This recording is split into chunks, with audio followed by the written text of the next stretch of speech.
Hello and welcome to Natna News Stream, bringing you the latest developments from Eritrea, Africa, and around the world, keeping you informed and connected to the truth.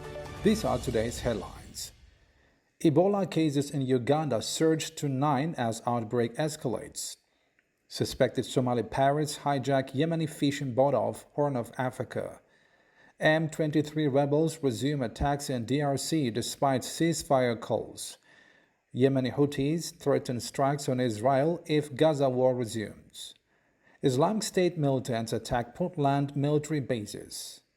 Deadly bomb blast in Afghanistan claims 5 lives. Canada vows retaliation against Trump's unjustified tariffs. UNAIDS warns HIV infections could skyrocket without U.S. support. North Korea threatens retaliation after a U.S. nuclear submarine docks in Busan. And Iraq recovers priceless ancient artifacts from Japan and Switzerland. News in brief. The Health Ministry of Uganda has reported today that an increase in confirmed Ebola cases from 3 to 9. The outbreak of this severe and often deadly viral infection was declared last month in the East African nation. The current outbreak is attributed to the Sudan strain of the virus, which lacks an approved vaccine. According to a statement from the Health Ministry, one of the 9 confirmed cases has resulted in death, while 7 patients are receiving treatment in a hospital in Kampala and 1 is hospitalized in Mbale, close to the Kenyan border.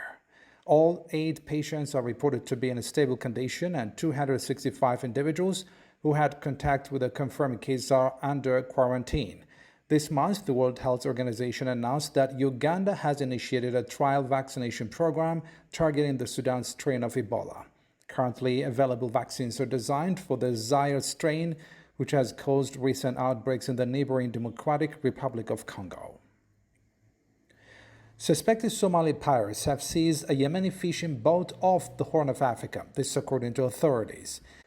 An European naval operation in the Mid-East said the incident remained under investigation.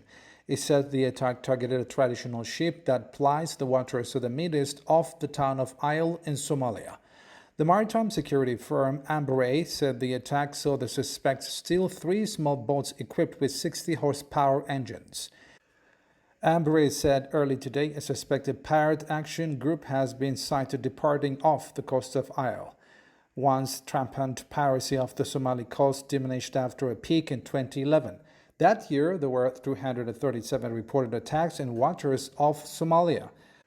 Somali piracy in the region at the time cost the world's economy some $7 billion, with $160 million paid out in ransoms, according to the Oceans Beyond Piracy Monitoring Group.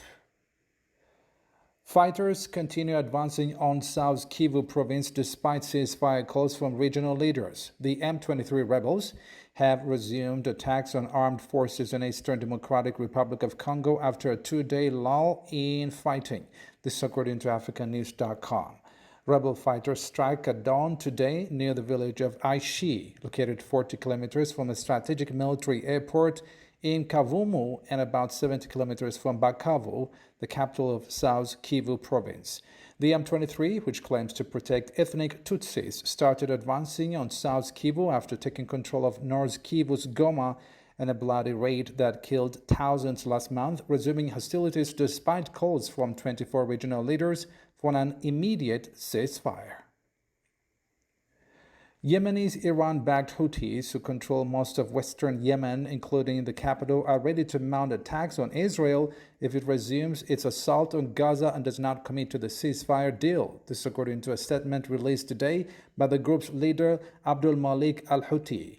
The Houthis had attacked Israel and other vessels in the Red Sea, disturbing global shipment lanes, in what they said were acts of solidarity with Gaza's Palestinians during Israel's war with Hamas. The Gaza ceasefire deal appears fragile after Hamas said it would stop releasing Israeli hostages over what the Palestinian military group called Israeli violation of the agreement. In response, Israel's defense minister Katz instructed the military to be at the highest level of readiness in Gaza and for domestic defense. The Islamic State armed group attacked military bases in Somalia's northeastern Puntland state overnight with suicide car and motorbike bombs, but government forces repelled the assault and airstrikes killed 70 militants today, this according to a military official. Puntland announced a major offensive against Islamic State and a rival Islamic group, the Al-Qaeda-linked Al-Shabaab, in December and claims to have since killed dozens of foreign fighters, captured several IS bases, and forced a senior commander to surrender. The United Arab Emirates and other Gulf nations have been supporting the training of Somalia's armed forces in recent years. He said Puntland forces had also suffered casualties in the overnight attack but declined to give a figure. A bomb blast had killed at least 5 people and wounded 7 in northeastern Afghanistan, this according to local police. The blast took place at 8:35 a.m. local time today near a Kabul bank branch in Kunduz province. No group has claimed responsibility for the blast yet. The bank's security guard and 4 others, including civilians and members of Afghanistan's ruling Taliban group, were among those killed. The number of bomb blasts and suicide attacks in Afghanistan has declined since the United States withdrew its forces and the government it backed was ousted by the Taliban in August 2021. Canada's Prime Minister Justin Trudeau said that Canada will give a firm and clear response to the latest trade barriers planned by U.S. President Donald Trump. Trump says he will levy a 25% import tax on all steel and aluminum products entering to the U.S. from 12 March, meaning both sides have a month to negotiate. Canada is the top exporter of both metals to the U.S. Since returning to office last month, Trump has announced a wide range of these tariffs to try to protect U.S. jobs and industries. Economists say they are likely to raise prices for ordinary Americans. The new tariffs were entirely unjustified, Trudeau said, as Canada found itself in a second trade standoff with Washington in a matter of weeks. Canada was the U.S.'s closest ally, he added. A range of metal exporting countries are scrambling to make a deal in response to the tariff on steel and aluminum vowed by Trump. The head of the United Nations AIDS Agency has warned about the future of global HIV prevention efforts. Winnie Benyania, UNAIDS Executive Director, said that if the United States were to withdraw its support for the world's largest AIDS program, the number of new HIV infections could increase by more than 6 times by 2029. Benyania emphasized that HIV infections have been declining in recent years, with 2023 seeing 1.3 million new cases. However, she warned that this progress could be reversed without continued support, particularly from the United States, which has played a critical role in funding global AIDS initiatives. In a statement, Benyania expressed grave concern for those who would be impacted by a loss of funding. The United States had previously announced a 90-day freeze on foreign assistance, including funding for AIDS programs. North Korea has said its military forces are ready to take any action necessary after a U.S. Navy fast-attack nuclear submarine docked in a port in the South Korean city of Busan and accused the United States of posing a grave threat to its national security. North Korea's state-run KCNA news agency today quoted the country's Ministry of Defense as saying in a statement that the presence of a U.S. nuclear submarine on the Korean peninsula was a clear expression of the U.S. invariable hysteria for confrontation. The ministry said, quote-unquote, North Korea would unhesitantly exercise the legitimate right to punish the provokers, as it accused the U.S. of being a hegemonic entity which blindly believes in domination through power.